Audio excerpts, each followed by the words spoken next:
సాగర తీరం విశాఖకు మరో మణిహారం రానుంది. విశాఖపట్నంలోని డేటా సెంటర్ ఏర్పాటుపై గూగుల్ ఆసక్తి చూపిస్తోంది. సంస్థ ప్రతినిధులు ఇందుకు అవసరమైన భూములను కూడా వచ్చి చూసుకున్నారు. భీమిలి నియోజకవర్గం ఆనందపురం మండలం తర్లవాడ గూగుల్ కు 200 ఎకరాలు ఇవ్వడానికి ప్రతిపాదనలు సిద్ధం చేసినట్టు స్థానిక ఎమ్మెల్యే గంటా శ్రీనివాసరావు 2 నెలల క్రితం వెల్లడించారు. ఇదే అంశాన్ని అనకాపల్లి ఎంపీ సీఎం రమేష్ ఇటీవల పార్లమెంట్ సమావేశాల్లో ప్రస్తావించారు.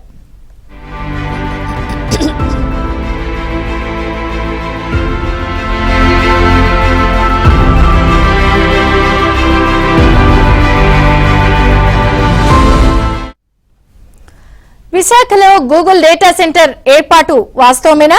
ఏపీ ప్రభుత్వం ఎటువంటి ప్రతిపాదనలు ఇచ్చింది అని ప్రశ్నించగా కాపీరైట్ కు సంబంధించి చట్టాల సవరణపై చర్చలు జరుగుతున్నాయని, గూగుల్ డేటా సెంటర్ విశాఖలో ఏర్పాటు అవుతుందని కేంద్ర మంత్రి అశ్విని వైష్ణవ్ నిర్ధారించారు.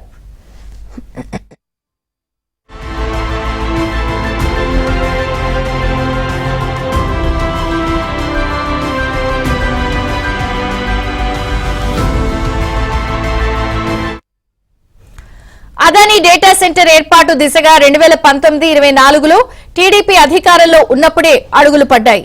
అప్పుడు ఇప్పుడు ఐటీ మంత్రిగా ఉన్న నారా లోకేష్ అదానీ గ్రూప్ తో ఒప్పందం చేసుకుని 70,000 కోట్ల రూపాయలతో డేటా సెంటర్ కు శంకుస్థాపన చేశారు. ఆ తర్వాత వచ్చిన వైసీపీ ప్రభుత్వం ఆ ఒప్పందాన్ని రద్దు చేసి కేవలం 14,634 కోట్ల పెట్టుబడులని అనుమతించింది. వైసీపీ అధికారంలో ఉన్న 5 ఏళ్లు డేటా సెంటర్ ఏర్పాటు ముందుకు కదలలేదు.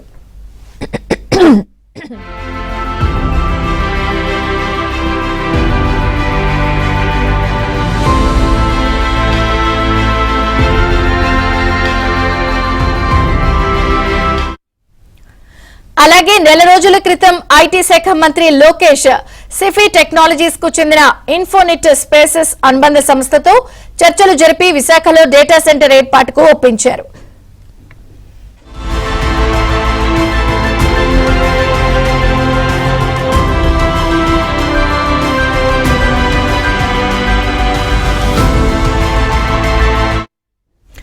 ఇక నెల రోజుల క్రితం ఐటీ శాఖ మంత్రి లోకేష్ సిఫీ టెక్నాలజీస్ కు చెందిన ఇన్ఫినిట్ స్పేసెస్ అనుబంధ సంస్థతో చర్చలు జరిపి విశాఖలో డేటా సెంటర్ ఏర్పాటుకు ఒప్పించారు. ఈ సంస్థ 16,466 కోట్ల రూపాయల పెట్టుబడులు పెట్టనుంది. మొదటి దశలో 1,466 కోట్ల రూపాయలు వెచ్చిస్తారు. దీని ద్వారా 600 మందికి ఉద్యోగ అవకాశాలు వస్తాయి.